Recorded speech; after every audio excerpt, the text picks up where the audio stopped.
Hello everyone, this is Dylan Skaggs, or Raf, the Camp Operations Assistant for Kesson. And this video is meant for program directors to show you how to create and run ads for specific chapters regarding professional staff recruitment. So once you open the Social Media Ads Guide FY 2019, you'll see some basic information regarding social media ads and what they are. And because most of us are familiar with ads, I won't read this word for word, but feel free to review it and let me know if you have any questions at all. So when creating ads, you have two different options. You can either boost an existing post or create a promoted post. I'll talk a little bit more about the difference between these two in a moment, but I do want you to make note of one thing, and that is that you can easily link a chapter's Instagram account to their Facebook account if it isn't already, to ensure that both platforms are being utilized in ad placements. And again, I'll go over this a little bit more in a moment, but if you have any questions, feel free to let me know. And then, so the next few pages walk you through step by step how to create and publish an ad for a chapter. So your first step is going to be choosing whether or not you want to promote or boost a post. If you're unfamiliar, boosting a post is promoting a post that is already existing on the chapter's Facebook page. So this could be something that they shared yesterday, they want to engage some more traffic, and things like that. Whereas creating a promoted post is creating content for the purpose of running it as an ad. So the process for getting to the two is a little different, but I will show you where each of those are. So if you go to the chapter's Facebook page, it looks like this. On the left hand side, you'll see this navigation pane, and you'll see this blue button that says create an ad. So this is where you're going to go if you want to create a promoted post, which is creating a post solely for the purpose of running it as an ad. Whereas you find a specific post that you want to promote, and you'll go to it and you'll click this blue button right here that says boost post. So they'll take you through similar processes once you click the button itself, but the process, like I said, for finding them is a little bit different. So we're going to click create an ad, and then if we go back to our guide here, we see that our next step is going to be to create that ad. So if we're promoting a post, we're going to want to click get more website visitors, because this will give us an opportunity to have more of a call to action in the ad that we're creating. So I've linked here and outlined specifically what we are going to put as far as verbiage and images and things like that in the ad itself. And as you see right here, we don't have it quite yet, but we will have some collateral that Carrie will be creating to include in these ads when you do create them. And so the URL for the post itself will be the URL right here, which is a position description and application instructions, both compiled in one document, so that whoever does show interest can easily access all necessary information from the ad. And then depending on if you're recruiting nurses or mental health professionals, or you're creating two separate ads for each, your headline is going to be either great nurses needed or great mental health professionals needed. And so you can simply copy and paste that in the headline itself, and then it pops up right here.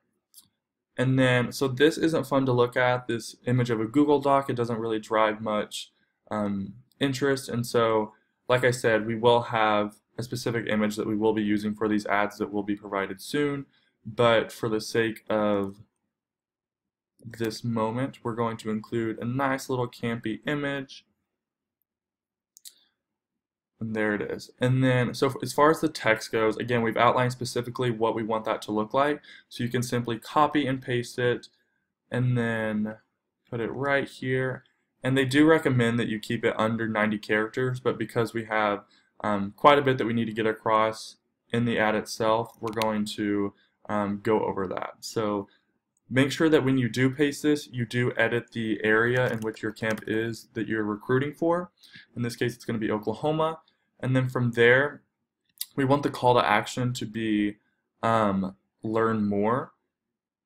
And so when they click learn more, it takes them to the URL that we linked up here, which includes position descriptions and application instructions.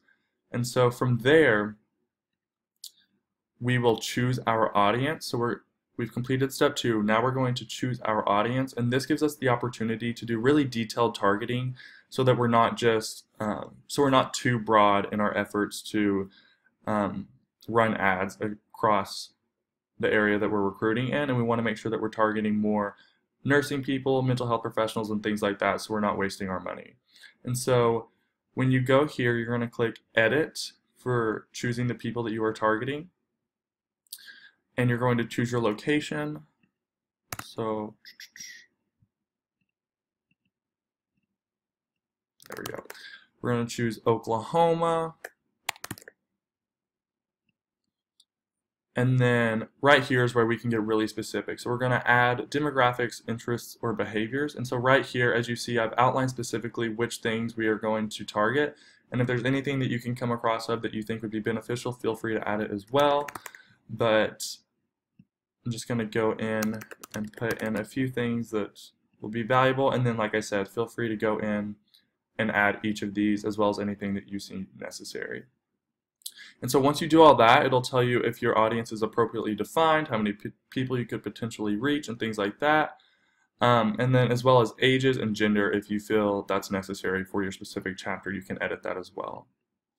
And so once you do that, one cool thing that I mentioned earlier about linking Instagram to Facebook is automatic placements is what we suggest you use, because Facebook will both place ads on Facebook and Instagram where they see most appropriate. However, if you turn that off, you can choose where these ads go. So know that if you are running an ad on Facebook and the account is linked to your chapter's Instagram, then it will run on there as well. And then finally, once we choose our target, we're going to determine the budget and distribution schedule. So this will be on a case-by-case basis, however you see fit for your individual chapters. But I will note that whatever amount you are spending and the duration, that's split among the days that you selected. So if you're spending $30 and it's over 10 days, then that's going to be $3 a day. And so it'll break it down right here for you as well.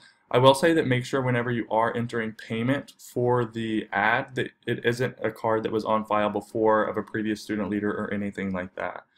But once you do that, you'll simply click Create Ad and it'll run.